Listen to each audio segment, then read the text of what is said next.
नमस्कार सगळ्यांना, जय शिवराय. तर बघा, आज नवीन वावरात सुरुवात केली आहे भरायला. सुरुवात म्हणजे सकाळी सकाळी थोडंसं तिकडं भरून घेतलं आणि लगेच इकडं सुरुवात केली. तर इकडचं एवढं राहिलं आहे बघा, बाकी मागं माझं दिसतं एवढं. तर आणि इकडचं एक पाडगं भरत आलं आहे, थोडंसं आता 4-5 वाफे तिकडं राहिले.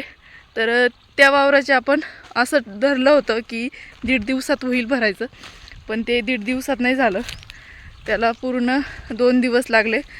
तर चला, आपलं काही कोणाच्या याच्यात थोडी जायचं आहे, आपलं स्वतःचाच बिझनेस आहे आणि कोणी आपल्यावरचा बॉस थोडी की एवढ्याच वेळात झालं पाहिजे किंवा याच टायमिंगला झालं पाहिजे, एवढंच काम झालं पाहिजे, असं काही नाही. आपलं स्वतःचं आहे, आपल्यावरती कोणी बॉस वगैरे नाही.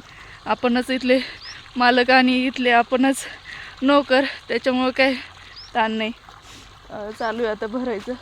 तर ते भरत होते आत्ता 1-1.5 वाजेपर्यंत त्यांनी भरलं आणि थोडासा आराम करतो बोलले, ते गेले आणि मी भरायला लागले. तर भरायला इकडचं तिकडच्यापेक्षा एकदम सोपं आहे. ते बोलले की इकडचं अवघड आहे, पण अवघड नाही. माझ्या हिशोबाने ते इकडचं सोपं आहे. फक्त बाऱ्याला पाणी लावून द्यायचं आणि लगेच बाकीचं त्याला पण पाडावं लागते थोडे थोडे हे पण बारे, पण एवढे नाही आहे. तिकडे जास्त लोड होता पाण्याचं, भरायला जातच नव्हतं. तसं इकडचं आहे ना, हे एकदम मस्त पाणी भरलं जातं आहे आणि इथूनच डायरेक्ट दांड आपलं बारा आहे जागीची, ह्या दांडाला इथूनच काढले. आता तिकडचं दांड याला काय करावं लागतं काय माहिती, त्यांना शोधवावं लागणार आहे. तर 4-5 राहिले अजून तिकडं, ते झालं की लगेच वरच्या यायला लावू. वरून मला शक्यतो वाटतं आपण घासाचं जे बारा आहे ना तिथूनच खाली काढावं लागेल असं तरी अंदाज वाटतंय, नाही तर हा पाईप तिकडं फिरवावं लागणार आहे. हे बघ, पाईप इथंच जागीच पाणी पडते बाराजवळ. आणि आज गोरा मस्त निवांत बसल्यावर का याच्यामध्ये शेडमध्ये, नाही तर बसत नाही, सारखा ते याला डोकं लावत राहतो. पण आज निवांत बसलाय. बाहेर थोडंसं बांधलं होतं त्याला उन्हामध्ये, पण त्याला ना आज उन्हाचा चटका लागला की काय मस्त निवांत शेडमध्ये बसला, नाहीतर बसत नाही.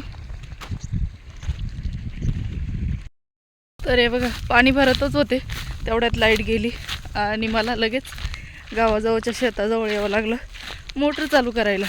तर मी सुंदरी घेऊन आले, मोटर चालू करून जाते. तर इथला आहे ना गहू इतका जबरदस्त उतरला आहे ना, एकदम भारी वाटलं पाहून. इतका भारी उतरला आहे ना, उताराच एकदम जबरदस्त झाला आहे आणि अशी वाफे केल्यामुळं इतकं भारी वाटतं आहे ना गहू. पूर्ण रान झाकले गव्हाणी इकडचं. तर इथं गोऱ्यासाठी मक्का टाकलेली थोडीशी याच्याजवळ, पण मक्का अजून काही दिसत नाही, कुठं मोठं दिसते थोडी थोडी. हे बघ, एवढं रान जे आहे ना इथून एवढं हे पूर्ण वरपर्यंत मका टाकले, एक पाडगं आणि गहू. बघा तसं मी तुम्हाला बॅकने दाखवते. पहिले मोटर चालू करून घेणे म्हणजे पण जिथं पाणी लावले तिथपर्यंत पाणी लवकरात लवकर पोचल. हे बघा आपली विहीर, आणि आता भरपूर खाली गेलं कारण की सकाळची मोटर चालू आहे ना. तर हे बघा, पाणी असं गेलं एवढं खाली. अशी विहीर आहे आपली इथं. मी पहिले आता मोटर चालू करून घेते,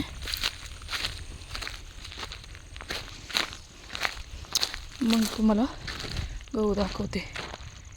शेजारच्यांनी कांदे केलेले, कांदे म्हणजे डायरेक्ट बरबादी.